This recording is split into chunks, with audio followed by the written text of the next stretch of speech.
المستقيم وعلى آله وصحبه أجمعين ولا حول ولا قوة إلا بالله العلي العظيم. رب اشرح لي صدري ويسر لي أمري واحلل عقدة من لساني يفقهوا قولي وفتح لي عليم. Alhamdulillah. Segala puji syukur kehadirat Allah Subhanahu wa taala yang telah mengumpulkan kita pada malam hari ini di majlis yang dimuliakan oleh Allah Subhanahu wa taala. Di majlis yang insyaallah penuh dengan pandangan Rasulullah sallallahu alaihi wasallam.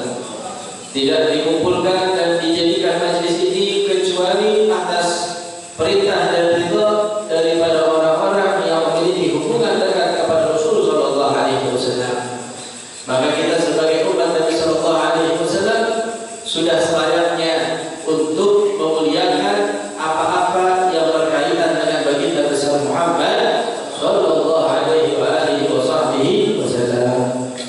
Karena setiap hal yang disangkut pautkan kepada Nabi Muhammad menjadi mulia. Setiap hal yang ada kaitannya dengan Rasulullah maka itu pasti adalah suatu yang mulia. Bahkan sandal yang sering kita lihat bentuk dari terompah Nabi Sallallahu Alaihi Wasallam. Ya, banyak di antara kita mungkin, oh ini sebagai bentuk terompah, ya mengambil berkah atau apa atau karena nggak tahu.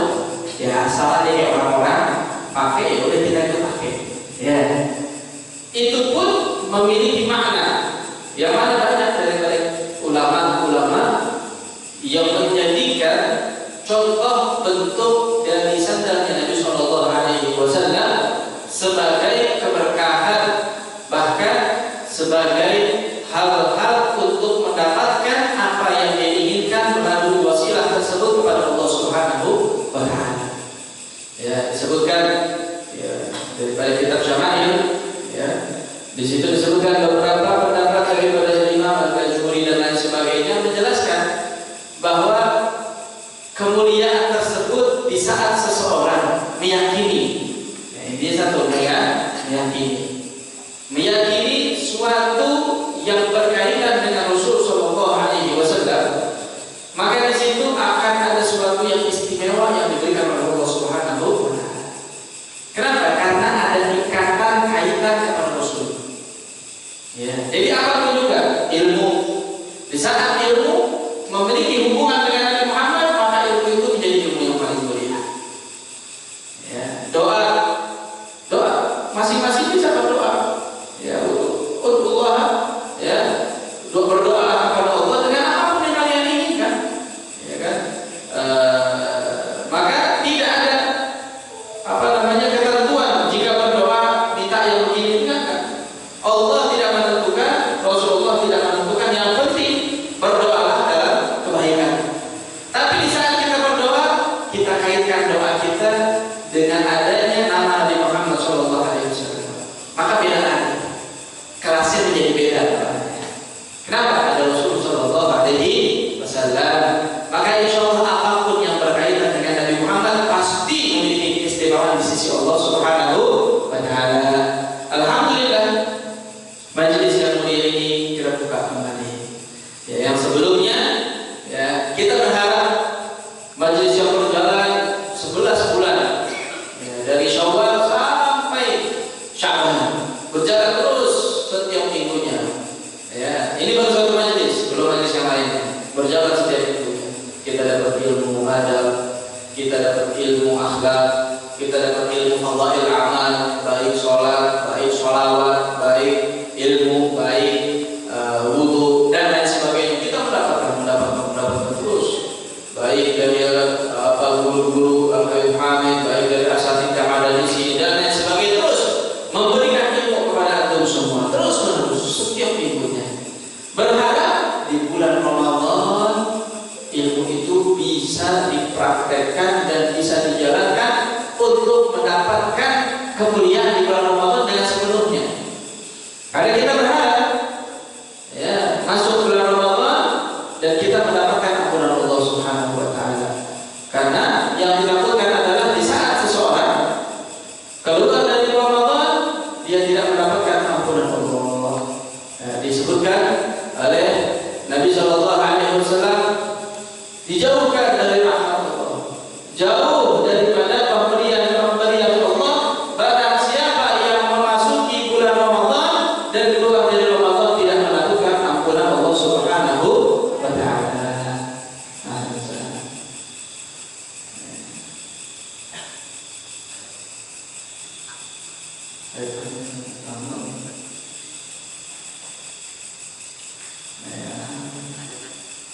Alhamdulillah ya, dulu kita hadir di jalan jadi hadir pada malam hari ini, masya Allah.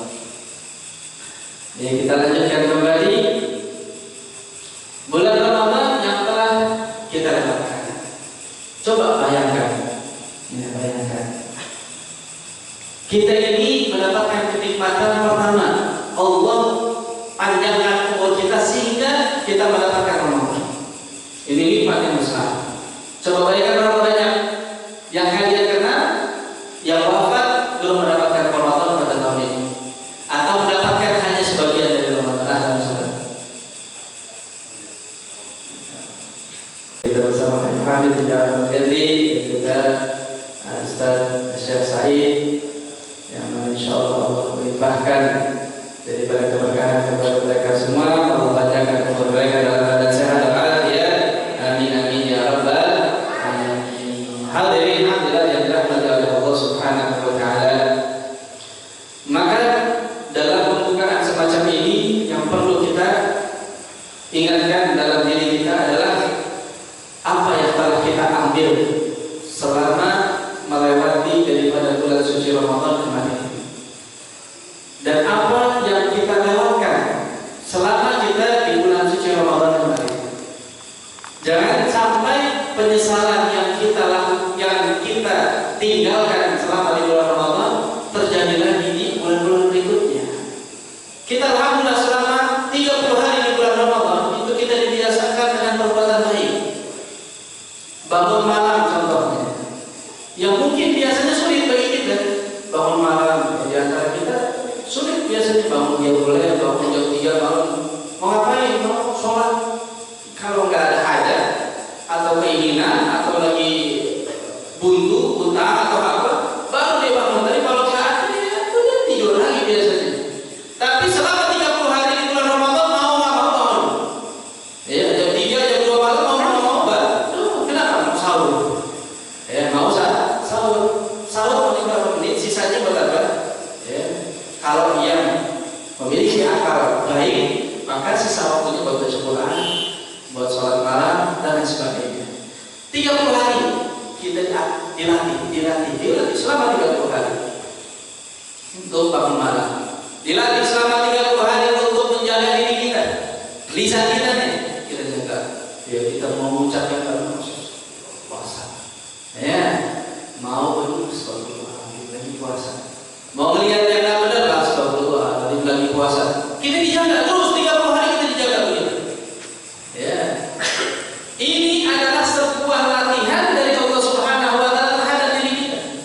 Di mana Allah Subhanahu wa taala menjadikan bulan Ramadan ya itu adalah sebuah pahala yang besar dari Allah secara paksa diberikan kepada kita. Mau enggak mau harus dapat pahalanya. Ya. Sudah dilatih selama 30 hari, maka yang kita harapkan keluar dari Ramadan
dapetin ilmu tapi nggak diamalkan atau tidak untuk dipraktekkan, buat apa?